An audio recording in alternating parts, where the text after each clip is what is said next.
The corridors of R.G. Carr Medical College and Hospital, usually bustling with life, stood shrouded in an eerie silence. The early morning light cast long shadows, revealing a sight that sent chills down the spines of those present. The lifeless body of a young woman, a dedicated junior doctor, lay sprawled on the cold floor of the lecture hall. Her name was whispered, a silent prayer escaping the lips of those who knew her. A promising life dedicated to healing others had been brutally cut short. The victim, a beacon of hope for her patients, was merely 31 years old. She had been working the night shift, her dedication to her duty evident in her tireless efforts. Seeking a moment of respite, she had chosen to rest in the lecture hall, unaware that this decision would seal her fate. The sanctity of the institution, a place meant for knowledge and healing, had been violated in the most horrific way imaginable. The news of the doctor's murder spread like wildfire through the hospital and soon engulfed the entire city of Kolkata.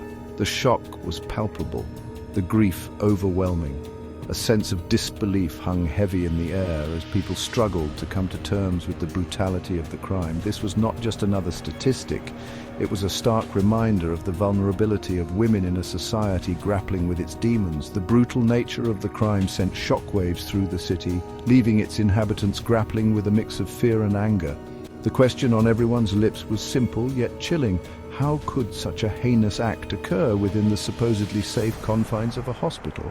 The incident shattered the illusion of security, leaving behind a trail of unanswered questions and a city united in its demand for justice. As investigators descended upon the scene, a picture of unimaginable brutality began to emerge. The autopsy report confirmed everyone's worst fears. The young doctor had been sexually assaulted, her body bearing the marks of a struggle, a desperate fight for life. The details, too gruesome to recount, pointed towards a crime of sheer depravity, an act that defied all sense of humanity. The police, under immense pressure to deliver swift justice, zeroed in on a suspect, Sanjoy Roy. A volunteer with the Kolkata police force, Roy's presence at the hospital around the time of the murder raised immediate suspicion. Witnesses placed him near the lecture hall, his demeanor apparently nervous and suspicious. As the investigation progressed, the pieces seemed to fit, painting Roy as the prime suspect. However, the investigation was far from straightforward. Whispers of a cover-up began to surface, adding another layer of complexity to the already intricate case. Roy, maintaining his innocence, claimed he was being framed, his voice a lone cry against the mounting evidence. The investigation took a dramatic turn as allegations of evidence tampering and financial irregularities surfaced, implicating high-ranking officials within the hospital administration and the police force. The case, initially focused on a single suspect, was quickly unraveling into a convoluted web of deceit, corruption, and possibly a desperate attempt to shield the real perpetrators. The city of Kolkata watched with bated breath, the line between truth and fabrication blurring with each passing day. The pursuit of justice had become a treacherous path, fraught with obstacles and shrouded in a veil of secrecy. Sanjoy Roy, once a seemingly insignificant volunteer, found himself at the center of a maelstrom. Accused of a horrific crime, he maintained his innocence, his pleas falling on deaf ears. The prosecution presented a compelling case, weaving a narrative of lust, betrayal, and cold-blooded murder. Witnesses claimed to have seen Roy near the crime scene, his behavior deemed suspicious. Forensic evidence, though circumstantial, seemed to further solidify his alleged involvement. However, Roy's defense team remained steadfast, countering every allegation with a ferocity that hinted at a deeper conspiracy. They argued that Roy, a small fish in a big pond, was being used as a scapegoat to protect more powerful individuals involved in the crime. The defense pointed to inconsistencies in witness testimonies, alleging coercion and manipulation by the investigating officers.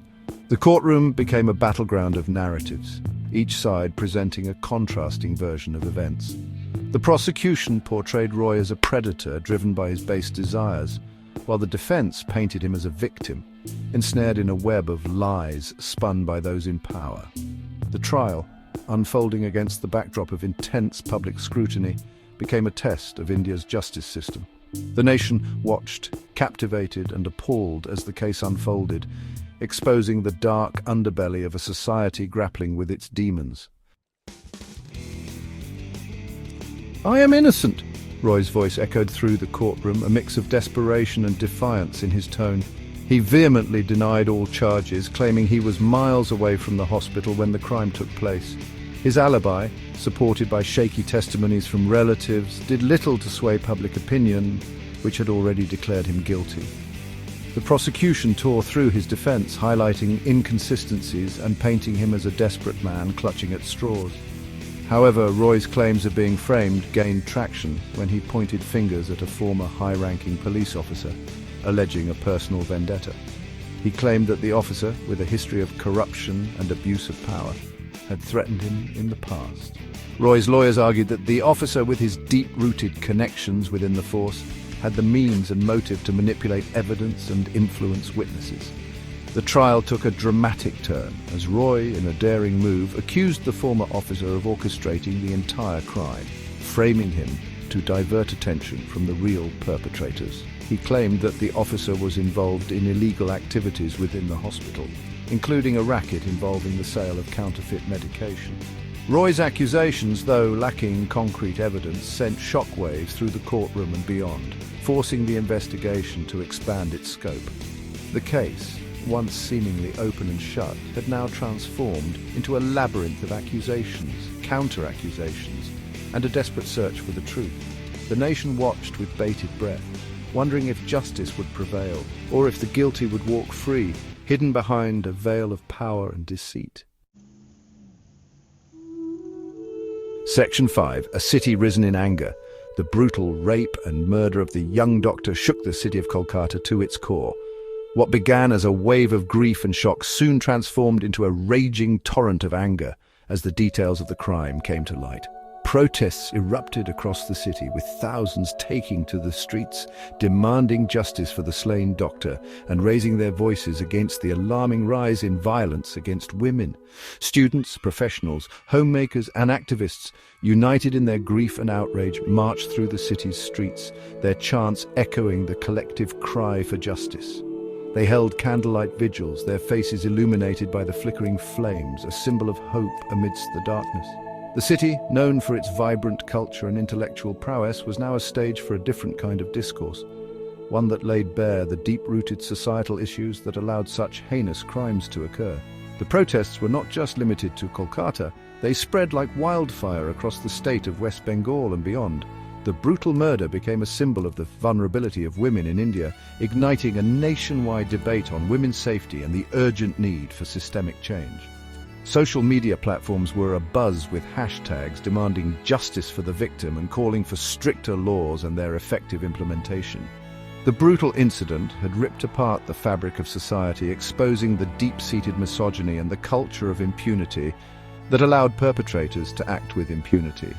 The protests were a testament to the collective anger and the unwavering resolve of a nation that refused to remain silent in the face of injustice. Section 6. Echoes of a National Tragedy. The Kolkata doctor's murder, a chilling reminder of the ever-present threat of violence against women, drew unsettling parallels to the horrific 2012 Delhi gang rape case that shook India to its core. The brutal gang rape and murder of a young physiotherapy intern on a moving bus in the heart of the national capital had sparked nationwide protests, leading to stricter laws against sexual violence. However, the Kolkata incident, a mere echo of a tragedy that should have been a turning point, served as a stark reminder that legislation alone was not enough to eradicate the deeply ingrained misogyny that plagued Indian society. The 2012 Delhi gang rape case had brought the issue of women's safety to the forefront of national consciousness, leading to amendments in criminal law, including stricter punishments for crimes against women. Fast-track courts were set up to deal with such cases expeditiously. However, despite these measures, the ground reality remained grim, with statistics painting a bleak picture of the safety of women in India. The National Crime Records Bureau data revealed a disturbing trend of increasing crimes against women, indicating that the legal deterrents had failed to create a significant impact on the ground. The Kolkata doctor's murder highlighted the urgent need for a multi-pronged approach to address the issue of violence against women. While stricter laws and their effective implementation were crucial, they needed to be complemented by a change in societal attitudes and mindsets. The focus needed to shift from treating the symptoms to addressing the root cause, the deep-rooted patriarchy and misogyny that permeated all levels of society. The tragic incident served as a wake-up call, a stark reminder that the fight for women's safety was far from over. It was a call to action for every citizen, every institution, and every pillar of society to introspect, to challenge the status quo, and to work towards creating a safer and more equitable society for women. Section 7. A deeper malaise. The Kolkata doctor's murder, a horrific act of violence against a woman, exposed a deeper malaise plaguing Indian society. A toxic mix of patriarchy, misogyny, and a culture of impunity. The incident was not an isolated one. It was a symptom of a systemic problem that had been allowed to fester for far too long. Despite the country's economic progress and its strides in various fields, the safety and security of women remained a persistent concern. The deeply ingrained patriarchal mindset, prevalent across various strata of society, continued to view women through a narrow lens, restricting their roles and limiting their opportunities. This mindset manifested itself in various forms, from subtle discrimination to overt violence. Women were often seen as objects, their voices silenced, their choices dictated by societal norms and expectations. The culture of impunity, where perpetrators of crimes against women often went unpunished, further emboldened potential offenders. The lack of accountability and the slow pace of justice delivery system created an environment where such crimes could occur with impunity. The conviction rates for crimes against women remained abysmally low, sending a dangerous message that such acts would not be met with the full force of the law. The Kolkata doctor's murder was a stark reminder that India needed to address these deep-rooted issues if it were to create a safe and equitable society for women. It was time for a paradigm shift, a move away from the patriarchal mindset towards a society that valued and respected women, their voices and their choices. Section 8. Justice delayed. As the trial of Sanjoy Roy commenced, the nation held its breath, hoping for a swift and decisive verdict. The prosecution, armed with forensic evidence, witness testimonies, and circumstantial evidence, presented a compelling case against the accused. They argued that Roy, driven by lust and a desire to exert power, had brutally raped and murdered the young doctor, taking advantage of her vulnerability. Roy's defense team, however, remained steadfast in their assertion of their client's innocence. They skillfully poked holes in the prosecution's case, highlighting inconsistencies in witness testimonies and alleging evidence tampering. They argued that Roy was a scapegoat, framed by powerful individuals who were the real perpetrators of the crime. The courtroom became a battleground of narratives, each side vying to convince the jury of their version of events. However, as the trial progressed, it became evident that the path to justice was fraught with obstacles. Delays, adjournments, and legal technicalities plagued the proceedings, testing the patience of the victim's family and the public alike. The trial, initially touted as a test case for India's judicial system, seemed to be mirroring the slow and often frustrating pace of justice delivery that had become the norm. The delays, though frustrating, also highlighted the complexities of the case and the need for a thorough and impartial investigation. The prosecution and the defense presented their arguments, leaving the jury to sift through the evidence and arrive at a verdict based solely on the facts presented. Section 9. The fight continues. The brutal rape and murder of the young doctor in Kolkata sent shockwaves throughout India, serving as a grim reminder of the vulnerability of women in a society grappling with deep-rooted patriarchy and a culture of impunity. The incident ignited a firestorm of protests as citizens from all walks of life took to the streets, demanding justice for the victim and a safer society for women. The trial of Sanjoy Roy, the prime accused, began amidst intense media scrutiny and public pressure. The prosecution presented a compelling case, while the defense maintained Roy's innocence, alleging a conspiracy and framing by powerful individuals. As the trial progressed, it became evident that the pursuit of justice would be a long and arduous journey, fraught with delays and legal complexities. However, the fight for justice extended far beyond the courtroom.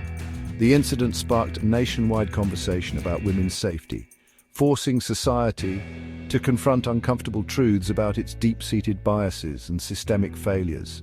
The protests, the debates, and the collective outrage were a testament to the changing tide, a reflection of a society no longer willing to accept the status quo. The fight for justice for the Kolkata doctor was a fight for a better, safer, and more equitable India, a fight that transcended the boundaries of the courtroom and resonated with every individual who dared to dream of a society where women could live without fear, where their voices were heard, and where their rights were respected. The road ahead was long and arduous, but the collective will of a nation determined to bring about change gave hope that justice, though delayed, would ultimately be served.